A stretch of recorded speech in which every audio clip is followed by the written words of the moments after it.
suppose, first off, again, it's a great honour to address an Éirígí Ard Fheis. It's all the more to do so here in Éirígí. This city has a long, long history, over 1,000 years, or heading for 1,000 years of history in Newry. Also has a long history of resisting British rule, and I want to take the opportunity from an Éirígí perspective to pay tribute to those many, many brave Irish citizens who gave their lives in the cause for freedom from this area and from the adjoining areas in North Louth, South Down and South Armagh. These areas have made a tremendous contribution to the struggle in the last 4 decades and beyond that. I think it's important we acknowledge that when we're here in Newry. Last time we were here, not here, but last Ard Fheis we had in Dublin, while we were at the Ard Fheis, Stephen Murney was in McGabry. And today he's sitting with us, following the throwing out of the spurious charges that have been held, that Stephen had been held for 14 months on.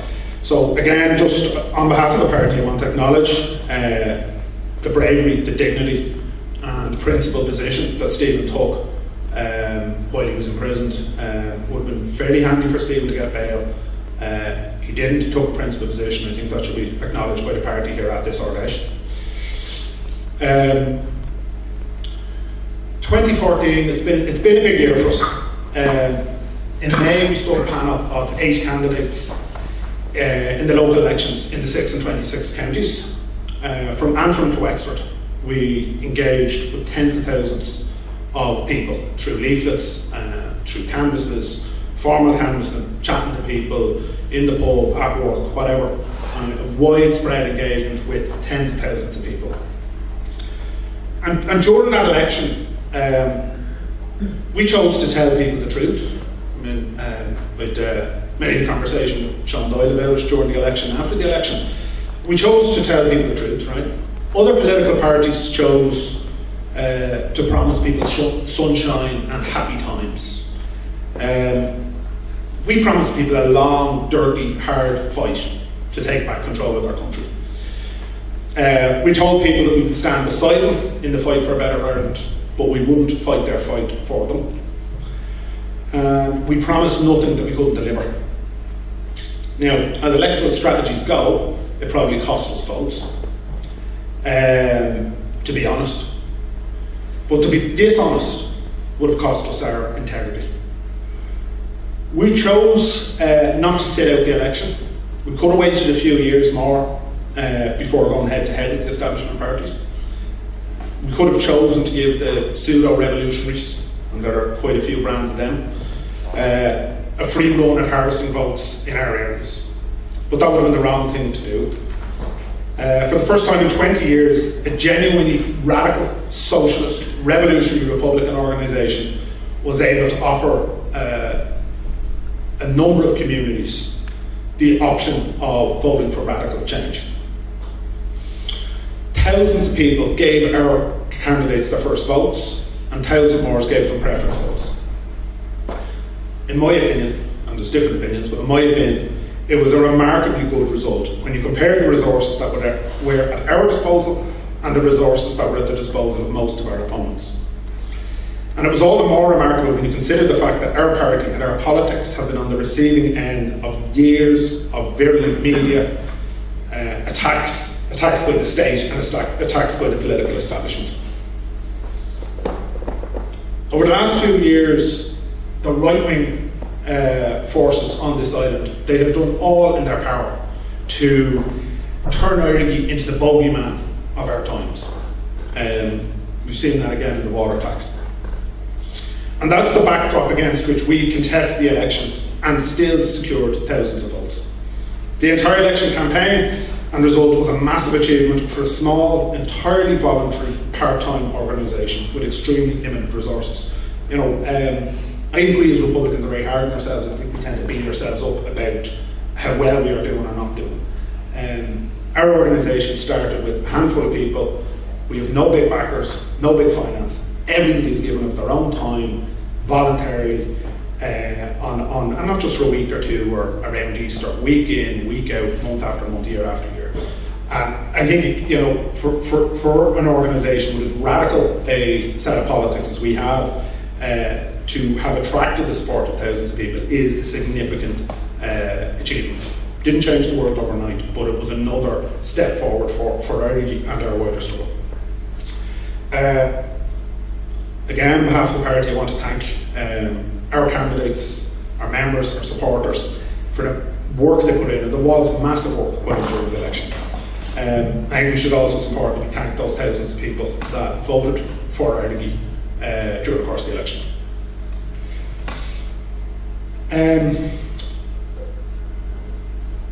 The Irish language is in a perilous position. I mean, again, there was a report there last week, some of you may have read it, that there's now a significant problem with intergenerational transmission, i.e. parents giving Irish to their children in the Gaeltacht areas.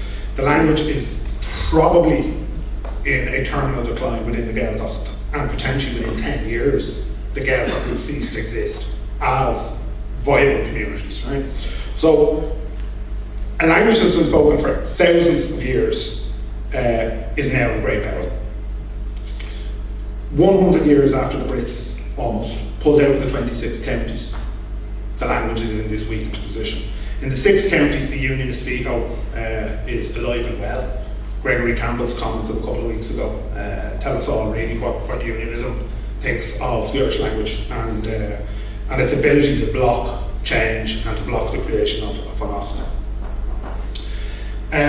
As a party over the last few years, we have had lengthy discussions which were largely driven and facilitated by Ursula about the language. And I think we have all come to accept that the reconquest of Ireland must be fought on multiple interrelated fronts. It must be fought on the economic front, the political front, the social front, and on the cultural front. And in the next few weeks, our party members across the country are going to vote on part 3 of our language document. And this is the part that deals with our internal programme of work, what we are going to do as activists, as members of Éirígí, as Republicans, in support of the language. And I certainly believe we should adopt the proposal that has been put to the membership over the next couple of weeks. And then this is a policy where voting yes means you here will have to do something, and it means all of our members across the country will have to do something. It is committing our party to moving to a situation where we are using Irish on a much more regular basis within the party, and that we integrate the language struggle into the wider struggle. As someone said, you'll never put the Brits out of Ireland when you're negotiating with them in their language. We need to move past the rhetoric of support for the Irish language and move into all of us taking on to develop our own language skills and to reinforce and explain to others why the language is so important to the economic struggle, to the social struggle, and to the political struggle. So, I think we should agree over the next few weeks to make sure that our next Ard has Irish much more centrally involved in it. And I think if we choose to do that, we can do it. It's a choice. We can choose to bring the language into the centre of what we're doing, or we can choose to continue with the rhetoric. And that choice we as a party will be making in the coming weeks.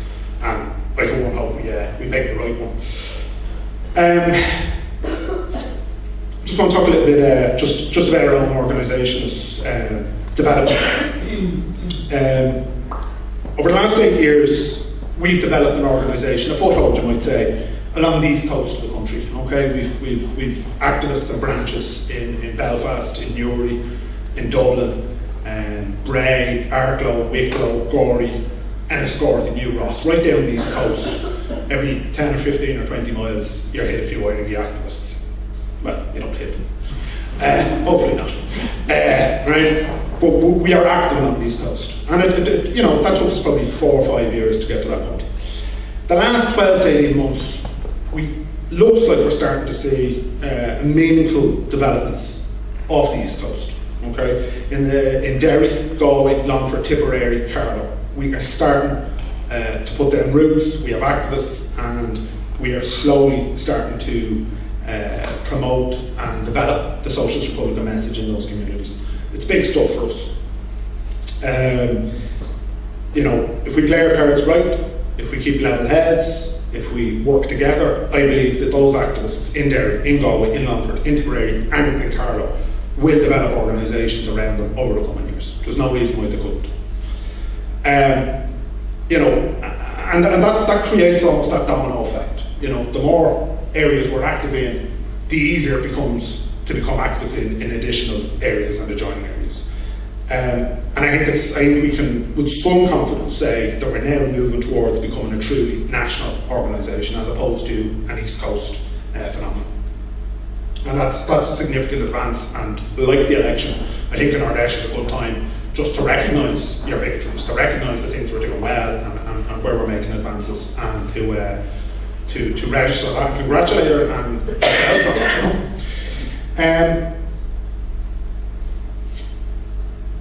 I suppose one of the things we're probably just touching on as well is this year is the 20th anniversary of the IRA cessation in 1994. It's hard to believe that it was 20 years ago.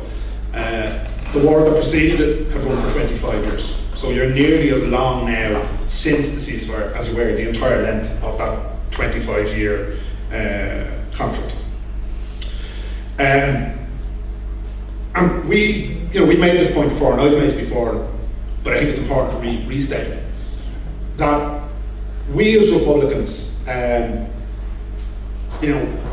are building an environment very similar to that which Republicans in the 1920s, the 1930s, the 1940s, the 1950s built in, the twilight years as they're called. When you're trying to build in the aftermath of a defeat, where the revolutionary tendency has been sidelined, and where a party which was made up of former comrades has now been fully integrated into the political establishment. So those who were trying to build in the South in the 20s, 30s, 40s and 50s were up against Fianna Fáil and all that it stood for. And now similarly in the 60s and on an all-Ireland basis, Sinn Féin is moving into the type of position that Fianna Fáil was in the 20s and 30s. A slightly radical party, but no revolutionary intent. And I think we need to learn from that period. I think we have learned from that period that many Republicans in the 20s, in the 30s, in the 40s, and for 50 years Republicanism was pretty much irrelevant. It was very much a sideline political force on the island of Ireland, our brand of radical Republicanism. And many Republicans during that period, and I wasn't around, but I've read about it and I believe it to be true. There's some people here were around during that period, but we'll say less about that. That they were essentially trapped in a straitjacket. It was an ideological, strategic, tactical. The way they went about organising was sort of constantly attempting to replicate what was done in 16 or 17 or 18 or 22. They wanted to get back to the glory days. And I think we've learned from that. I think that we are in our own twilight years. We're in a period of reorganisation, of regrouping and rebuilding. And I think we've learned that lesson, that we cannot be caught in a straitjacket, be it tactical, be it strategic, the way that we organise. We need to be flexible around all these matters. We can't allow ourselves to be caught in using the same strategy or the same tactics or the same methods of organisation as the 1970s, the 1980s or the 1990s. We need to develop, and are developing, a struggle that's fit for 2014 and a struggle that's hopefully going to be fit for 2024. Again, I think we should give ourselves some praise, some kudos. We should recognise our achievements. We are developing an organisation that's politically cohesive. It's organisationally coherent. And yet we still have the ability to be strategic and tactical. You can be politically coherent by just having a rigid ideology that you refuse to move from. You're coherent, but just ain't going anywhere. All right? We have an ideology and core beliefs that we're not moving away from. We will always stand with the exploited, we will always stand with the oppressed. But many of the other things that in the past might have restricted Republicans from developing, we aren't allowing ourselves to be restricted with them. If we need to adopt new tactics, new strategies, new methods of organisation, new ideas, to make a struggle that's fit for 2014 and going forward. We'll do that, and we've been doing it for the last number of years. We've succeeded in striking a balance between theory and action. And another point, we've done it all without any splits or schisms. You know, in the history of republicanism, revolutionary republicanism, unity wouldn't be a word that would spring to mind. I mean, you know, the Republican Congress, you know, a noble attempt to create a radical revolutionary tendency in the mid-30s. They split at their first meeting, first annual conference. And the history has been of many splits and schisms. So to even avoid all of those things, they're all pluses, you know. The water tax. The last 6 months, it's a remarkable movement has emerged across the 26 counties against this water tax. You know, there's been 6 years of austerity, and that's part of it, right? But you're also dealing with 90 years of gone-bean capitalism, you know, and the protests are emerging in the south. I mean, they're about babies being buried in septic tanks in Tuam. They're about industrial skills. It's about, you know, the beef tribunal. It's about Michael Lowry taking money from Ben Dunn. You know, it's decades of corruption, abuse, exploitation is all bubbling up in this campaign. It's all coming to the fore. There is a real spirit of rebellion in certain communities in the 26 counties at this point. Now, it may or may not develop further, but at the moment there is a mood emerging there that I haven't seen in my lifetime of political activism. Hundreds of thousands of people are on the streets. You have communities are regularly committing civil disobedience by blocking the water meter installations, they're refusing to obey the directions of the Gardaí, they're flouting the injunctions of the High Court. It's all powerful stuff. You know, your ministers are, you know, I mean, they're basically running scared. They're afraid to turn up to the opening of the local shop for fear that there'll be a protest. And you've also seen significant numbers of people protesting outside the Garda barracks. You've seen people being manhandled, assaulted, pepper sprayed and battened by the cops. This is unprecedented in recent times. So, like in just maybe 6 months, maybe less, you know, this sort of belief, this subjugated working class, that there's no fighting them and they're just rolling over. And, you know, we were the laughing stock of Greece. They were marching on the streets of Greece going, this is not Ireland. You know? I mean, we were being held up as for ridicule across Europe for being docile and sheep-like. So something has shifted here. Something new is emerging. And it is about the water tax, but it's about a lot more.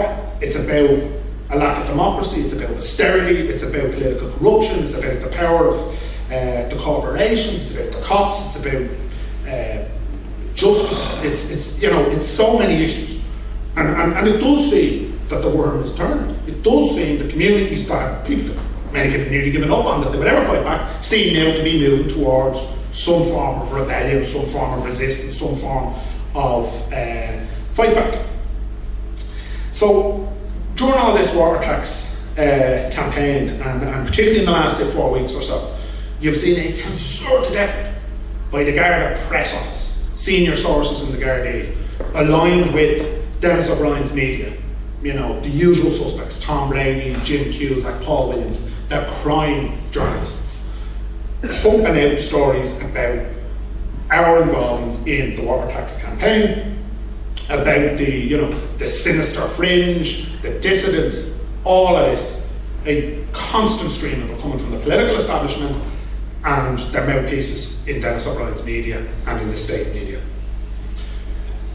So I think we should just sort of put the record straight on some of this, right? The day the Troika announced their programme a number of years ago, and they announced it included water taxes, we were out of the trap. No, totally opposed to it from day one. And we've been fundamentally and vocally opposed to it for the last 4 years, 5 years. We've been producing anti-water tax stickers and banners and newsletters, articles on our website. We have been consistently opposed to this fundamental unjust tax.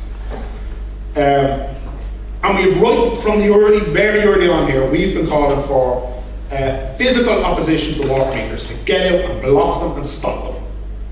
Once they're in, take them back out. No problem, that's what we're saying. We've called on people from day one to boycott a mass campaign of non-registration, non-payment. We've called for mass protests, and we've called for a campaign of civil disobedience up to and including bringing the state to an absolute standstill to end this tax. Okay? So, that's been our position for 4 years. In many areas, our activists, we started the campaigns in many communities, or we helped start in many communities. In about 20 different towns and districts of the city of Dublin City, we're part of the local campaigns, working with our fellow citizens as part of this non-party mass movement. We were opposing the tax before right to water existed. 3 years before the right to water existed, we were opposing. And unlike Fianna Fáil and Sinn Féin, our position has been rock solid since day one. We're not the ones that are performing backflips like we're in the Olympics. Right? We're not the ones doing more U-turns than Jeremy Clarkson. We're the ones who have had a consistent position on this. So, just a bit I don't get. How can we be infiltrating this thing when we started it? Right? The fact of the matter is, other people who've only recently decided they're not going to pay their bills on their homes or their holiday homes, they're the ones who are infiltrating the campaign. If anything, the right to water is infiltrating Éirígí, not the other way round. And, I think Dennis O'Brien's media need to recognise that. We have been involved in this since day one. Absolutely consistent position around the tactics, the immorality of the tax, and the tactics that should be used to defeat that tax. So, for the purpose of O'Brien's media, I think we'll just explain. I think it's no harm to let them know where we want this to go, just so that we're clear.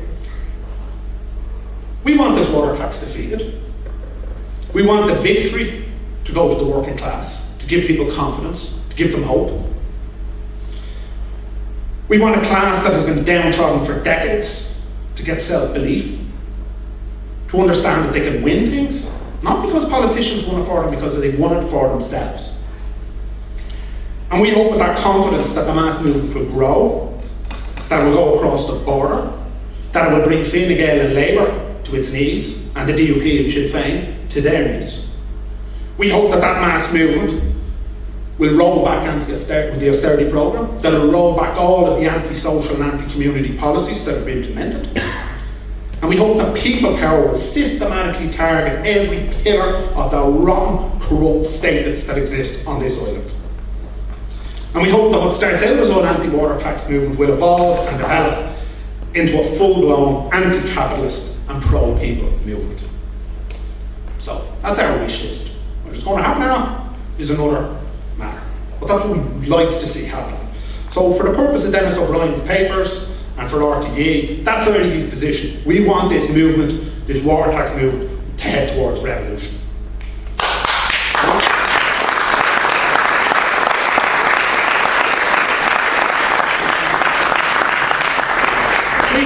There's nothing to hide with us.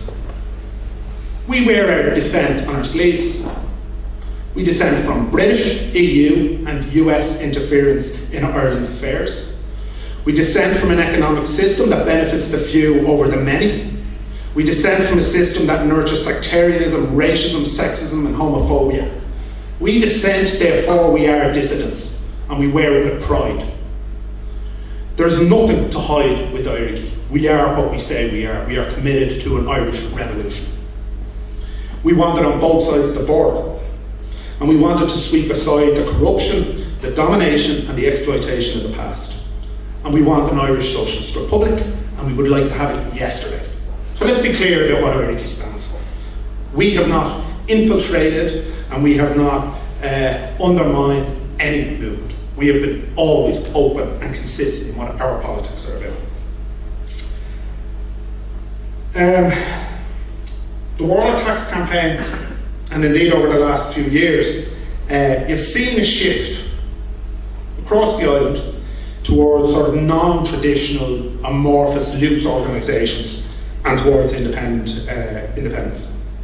And We understand that. I understand that. It's perfectly reasonable that people respond to the betrayals of the established political parties by moving towards support for independence or new amorphous organisations. But in the longer term, I don't see the establishment parties being defeated by very loose, amorphous organisations that know what they disagree with but not really sure what they stand for.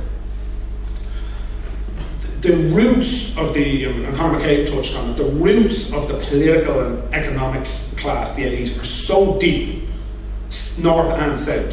They are not going to be easily pushed aside. An election isn't going to push them aside. A few 100,000 people on the streets is not going to push them aside. Imperialism, capitalism, and this weird, unique brand of Gombian capitalism that we have on this island, it thrives in environments where it can divide and conquer. It cuts a deal with some, suppresses others. That's how it works. I'm not convinced that a proliferation of sort of independence and amorphous groups with widely differing ideological platforms, and that's sort of what's assembling in different campaigns. I believe with campaigns like that and movements like that are potentially going to be manipulated, bribed and bullied by well-funded and coherent forces of the right. See, political parties like ours, or revolutionary parties, they exist for a reason, and the right-wing parties exist for a reason. They exist to coordinate activities, to pool your resources, to create an effective force where all of your people and all of your money are brought to a sharp point to achieve a specific objective. And the right wing understand that very well. That's why they're so well organised. And the history, more distantly, of the Spanish Civil War, more recent, like the Occupy movements, it's shown that, we've seen in Brazil, we've seen in Turkey, mass movements that appear very quickly without any clear, real strategy as to what they want. They know what they're against, but maybe don't know what they want. The right seem to be able to handle them. I would argue that the most effective counterweight against coherent, well-resourced and well-organised right-wing forces are coherent, well-resourced and well-organised left-wing forces. Maybe not the most fashionable thing to say at the moment, but I believe history is going to show that. I think it's going to show here in years to come that the need for the people to become organised around clear ideological positions, not just what we stand against, but what we stand for, and detail what we stand for, will become increasingly important.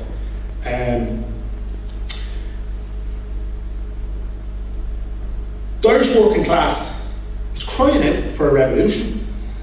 A lot of people possibly don't even know that's what they want. They might necessarily know that's the word that they would use. A lot of people are afraid of this word, revolution. But there is clearly a big amount of section of the working class are calling out for maximum change. I mean, every conversation you have in every shop and every pub, people over the last number of years have many people come to the conclusion that the system is corrupt, that the pillars of the states, north and south, they've been fundamentally exposed. A lot of the crisis, the stuff that Conor McCabe touched on, it has exposed them. When it came down to the ruling class had to choose between the people and the elite, and they chose the elite. And they got their media, they got the banks, they got the financiers, they got the accountants, they got the journalists, they got everyone to row in behind that position. So, if the country is crying out, or maybe the working class as an entity is moving towards supporting more radical change, but Ireland is crying out for a revolution. We know that is what's required. And as part of that, there needs to be, it's logical, that it's not a protest movement. We need that. But what we actually need is an alternative movement. And not something that's going to be just an electoral machine, not something that's just going to be like a clientele service provider. We need a viable, revolutionary party that can bring effective change, work with people, not work for people and not make people work for the party, but working with people to effect change, to drive change, to undermine the political and economic elite. And, you know, we need a party that will take the chaos, and that's what it is. Capitalism is essentially chaos. It's the law of the jungle, is survival of the fittest. That will challenge that system and work towards replacing competition with cooperation, and replacing injustice with justice, replacing individualism with solidarity, and replace chaos of capitalism with order of socialism. It's logical. Our position is the logical one, always has been. And we need a party, in my opinion, to do that. I don't think an amorphous kind of come onto the streets and ramble in and ramble out will achieve that. There needs to be a clear understanding of what we are up against, and what we are up against are people who are extremely well organised, extremely well funded, and we need, on the left, working people need to come together and create a party, create a movement that is equally well organised, disciplined and resourced. And Éirígí wants to be part of that. We're not saying we're going to be the party of any revolution, but we certainly want to be a significant player in the change that is coming. And I think we're moving closer to that goal. I think the last 12 months, organisational development in new areas, the election, the water tax campaign, our emerging campaign against, renewed campaign against cutbacks and austerity in the 6 counties. I believe we've made advances in that direction to become a party that will play a central role in driving radical change in the coming 5 to 10 years. So we ain't there yet. I think that's clear. We need to develop the way we organise. We need to deepen our policy platform. We need to improve and fine-tune how we campaign. But critically, we need more people. That's a pretty important point. We need more people. And we need to start asking people to join us, not in a pestering way, not in an entrapment way. We need to reach out and ask people to come on board with us.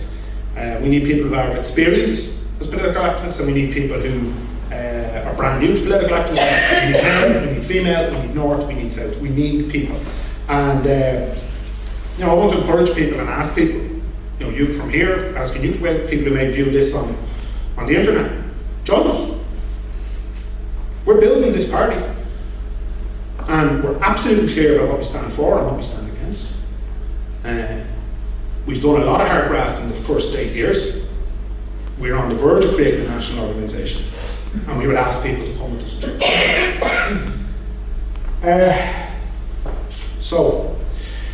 We're approaching the 1916 centenary, and by Jesus, the opportunists are out. Every trade union, every political party, every residents' association, every pet shop, every butcher, every person under the sun is going to try and claim that they're the true inheritors of the 1916 rising. You can see it already. People who, in my lifetime, have done nothing but attack Republicans are now suddenly telling us that they actually are supporters of the rising and that they think it was all great stuff altogether. So, 2 weeks ago, I urge you not to watch it if you've had the misfortune to see it. Fine Gael and Labour produced a video, the 2016 commemorative video, and it was remarkable. There wasn't a single leader from the Rising. There wasn't a single picture of a single volunteer from the Rising. The first edition hadn't even got a picture of the GPO or a proclamation. It was just a kind of blurred series of images of tax dodgers, Shawnees, and the first person to move in the picture in it was Elizabeth Windsor, David Cameron, Ian Paisley. Now this is the 2016 video. Jesus Christ!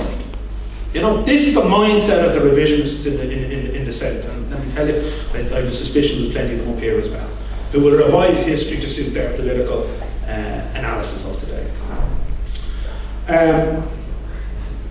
It's critical, absolutely crucial, that this revisionist version of history is challenged at every turn. The Rising, the 1918 election, the Tan War, and probably most importantly of all, the counter-revolution that took place in 21-22. It is vital that the correct analysis, not the Republican version, the truth, is put out there, and that we all play a part in putting the truth out there. And I say the counter-revolution is critically important.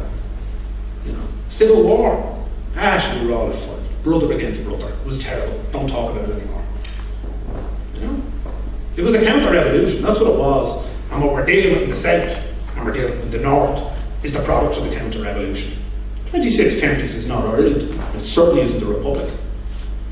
It is a counter-revolutionary state born out of an unholy alliance between a faction of republicanism around the likes of Collins, the Catholic Church, the business class, the very people who've been opposed to republicanism all along, rallying in to suppress the revolutionary potential.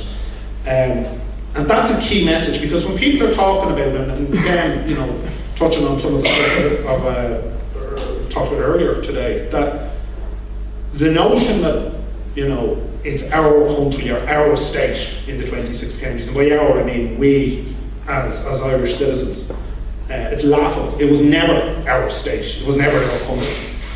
From its inception, it was designed to serve the interests of the elite. We owe it no loyalty. We should show it no loyalty, and we should encourage others to show it no loyalty.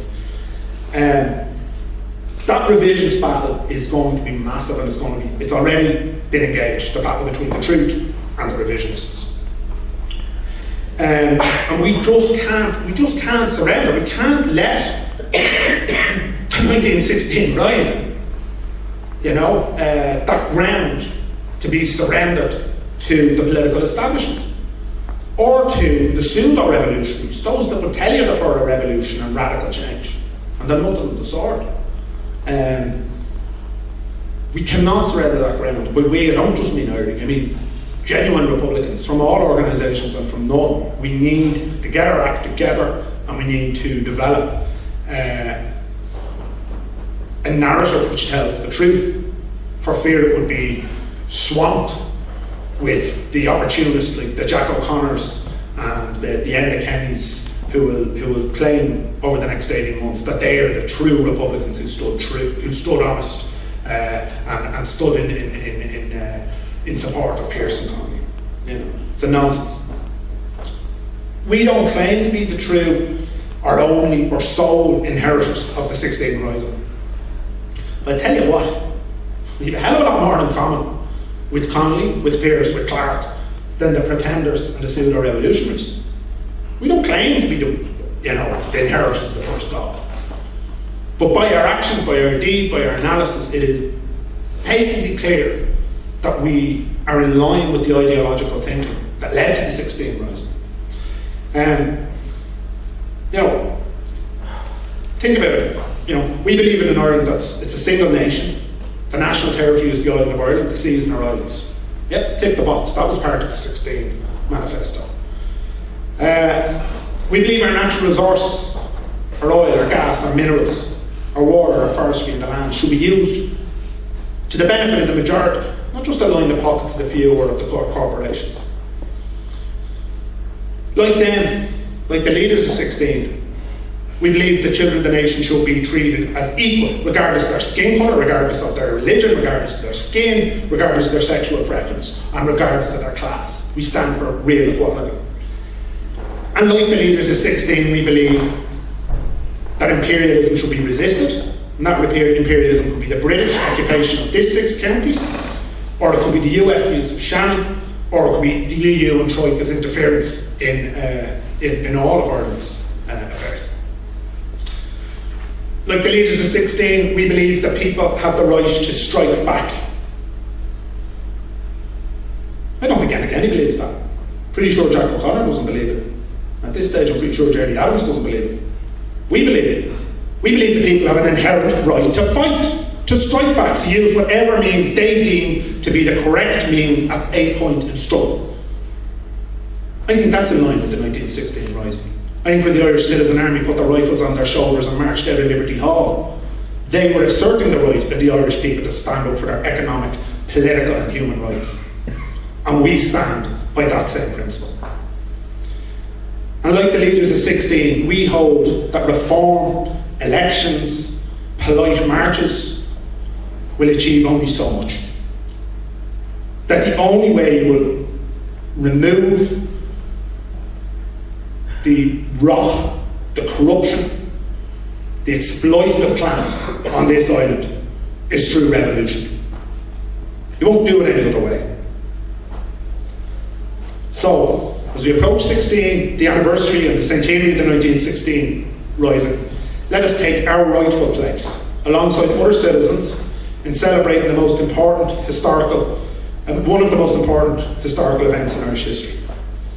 And more importantly, let us engage with our fellow citizens and encourage them to join us, to join Éirígí, to come on board with the thing that we are building, to join our party and together fight for a 32-county Irish Socialist Republic. Good morning.